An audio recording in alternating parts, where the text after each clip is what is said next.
Makosa 10 ya wanafunzi wanapochagua kozi chuoni. Je, unakaribia kujiunga na chuo?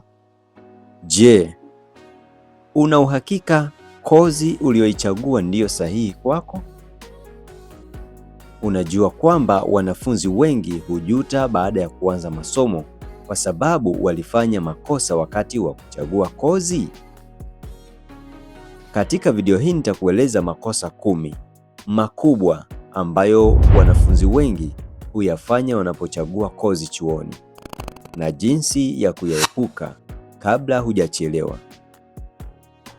Kama unataka kufanya uchaguzi sahihi wa kozi na kujiepusha na majuto ya baadaye, hakikisha unatazama video hii hadi mwisho. Karibu Jack Media TZ. Kuchagua kozi ni moja ya maamuzi muhimu zaidi katika maisha ya mwanafunzi. Kozi utakayoichagua leo inaweza kuathiri taaluma yako, ajira yako, kipato chako na hata maisha yako ya baadaye. Lakini kwa bahati mbaya, wanafunzi wengi hufanya maamuzi kwa haraka bila kufanya utafiti wa kutosha. Leo tutaangalia makosa 10 ambayo yanawagharimu wanafunzi wengi. Kosa la kwanza, kuchagua kozi kwa sababu rafiki ameichagua. Wanafunzi wengi hufuata marafiki zao. Rafiki yako anaweza kufanikiwa kwenye kozi fulani, lakini wewe ukapata changamoto kubwa. Chagua kozi inayokufaa wewe, siyo inayomfaa rafiki yako. Kosa la pili, kuchagua kozi kwa sababu inaonekana inalipa sana.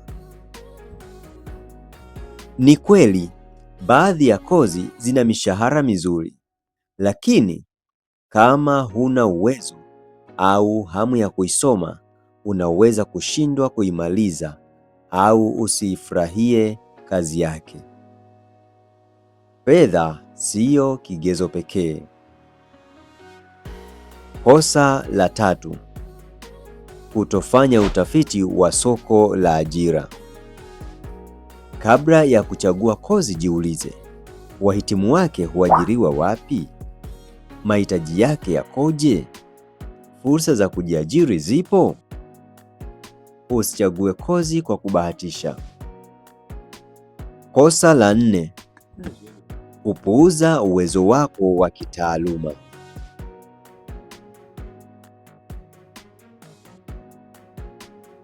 Kuna wanafunzi wanaochagua kozi ngumu sana wakati matokeo yao hawaendani nayo.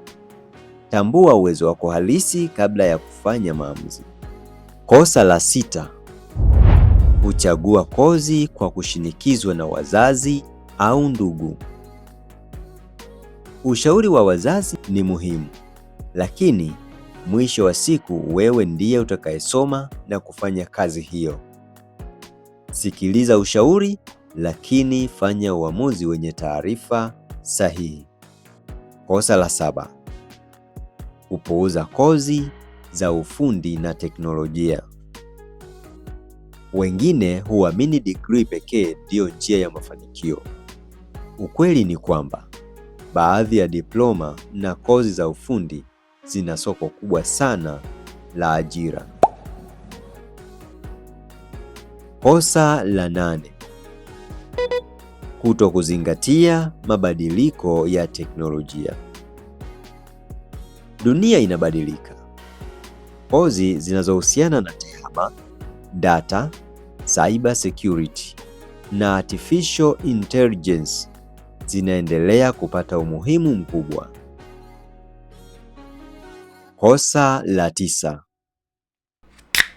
kuchagua chuo bila kuchunguza ubora wake.